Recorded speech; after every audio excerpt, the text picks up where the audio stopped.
Okay, so picture this, a world where your whole life, where you live, what you do, who you answer to, is basically set in stone by one single system.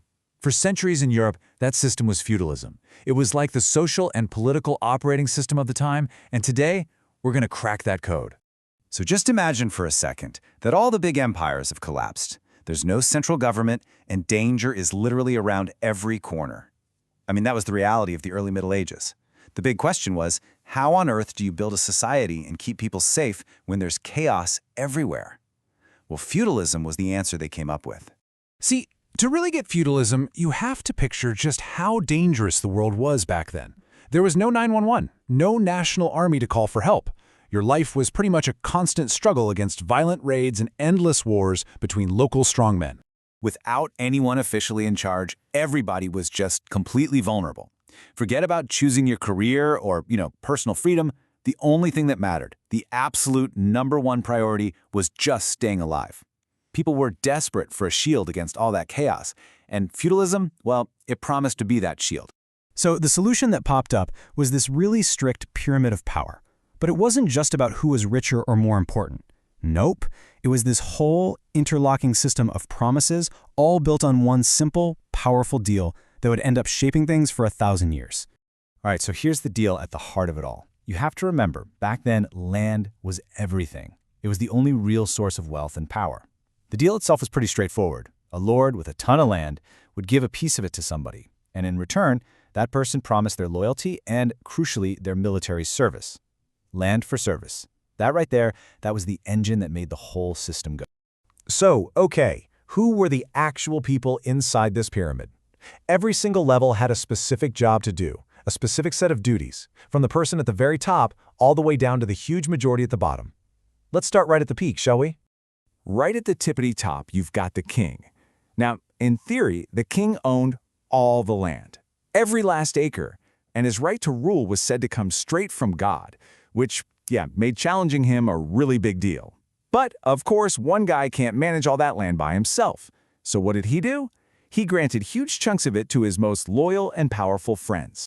And those friends, those were the powerful lords and nobles. A good way to think of them is like regional managers. They got these enormous estates from the king, and in return they promised to hook him up with soldiers and cash whenever he needed them.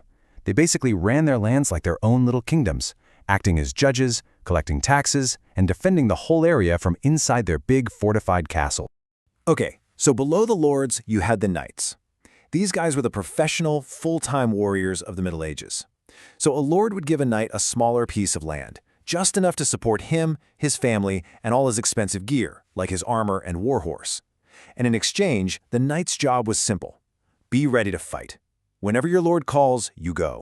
And then, at the very bottom of this whole pyramid, you have the serfs. And they made up pretty much everybody. We're talking over 90% of the population. Now, they weren't slaves in the sense that they could be bought and sold. But, and this is a big but, they were legally tied to the land. They couldn't just pack up and leave. Their entire lives were spent farming, feeding everyone else above them. And in exchange for all that backbreaking work, they got the one thing they desperately needed but couldn't get on their own: protection. I mean, the difference in daily life was just huge. You've got a lord living in a big stone castle and a serf living in a little wooden hut. The lord's job was to govern and fight, the serf's job was to farm. But here's the thing, their duties were totally connected. A lord couldn't provide any soldiers if the serfs weren't providing the food to feed them. One couldn't exist without the other. Okay, so we know who all the players are now, but what were the actual rules of the game? There were a few really important ideas that made this whole thing work on a day-to-day basis. First up, we have the fief. That's the technical word for that piece of land that was granted from a lord to someone below him.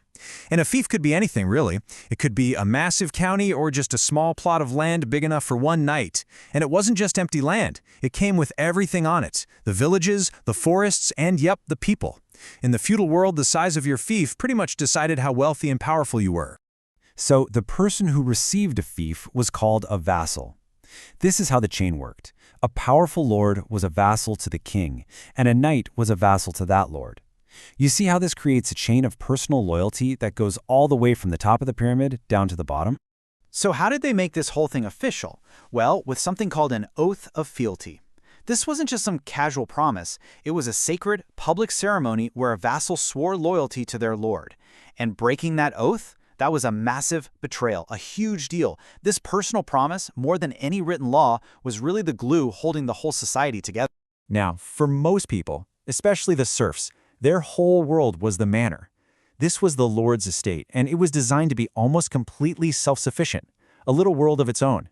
It had its own fields, a mill to grind grain, a church, a village. Pretty much everything you needed to live was produced right there. It's wild to think, but most serfs would live and die without ever traveling more than a few miles from where they were born. And on that manor, life was all about one thing: farming. They were actually pretty smart about it, using techniques like the 3-field system. They'd plant 2 fields and leave one empty, or fallow, each year to let the soil recover its nutrients. But man, it was a fragile way to live. One bad drought, or maybe too much rain, and the whole harvest could be ruined. And that meant everyone, from the lord in his castle down to the serf in his hut, was facing the very real threat of starvation. So you might be wondering, why did people put up with this super rigid system for hundreds of years?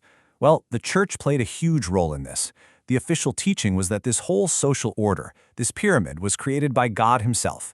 The king was chosen by God, the lords were where they were supposed to be, the serfs were where they were supposed to be. It was all part of a divine plan. And that idea was incredibly powerful. It gave the system massive stability because it encouraged everyone to just accept their place in life. But of course, no system lasts forever. After dominating Europe for centuries, that feudal pyramid started to crumble, slowly but surely. There wasn't one single event, but a bunch of major changes in the world that started chipping away at its foundations. So what happened? How did it all fall apart? Well, like I said, it wasn't just one thing. It was a whole series of big changes. First, towns and trade started to grow again. This meant people could make money in ways that had nothing to do with farming or land. Then the Black Death hit, and it was devastating, but it also created a massive worker shortage, which, believe it or not, gave the serfs who survived way more power to demand better wages and more rights. At the same time, kings started figuring out they could use tax money to hire their own professional armies. They didn't have to rely on their knights and lords anymore. And the final nail in the coffin? New weapons. Things like longbows and especially cannons made those big stone castles pretty much obsolete. A cannonball could just smash right through the walls, ending the lord's military advantage for good. So when you look back, feudalism wasn't really a bad system.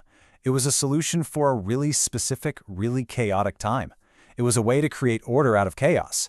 But as the world changed, this whole setup built on land and personal promises slowly faded away, making room for the centralized countries and nations that we know today. And all of this kind of leaves us with a big question, one that's just as relevant today as it was 1,000 years ago. See, the heart of feudalism was a trade-off. People gave up their freedom in exchange for security. And it really makes you think, doesn't it? Even in our own world, how much of your personal freedom would you be willing to trade for guaranteed safety? Where do you, personally, draw that line? It's something to think about.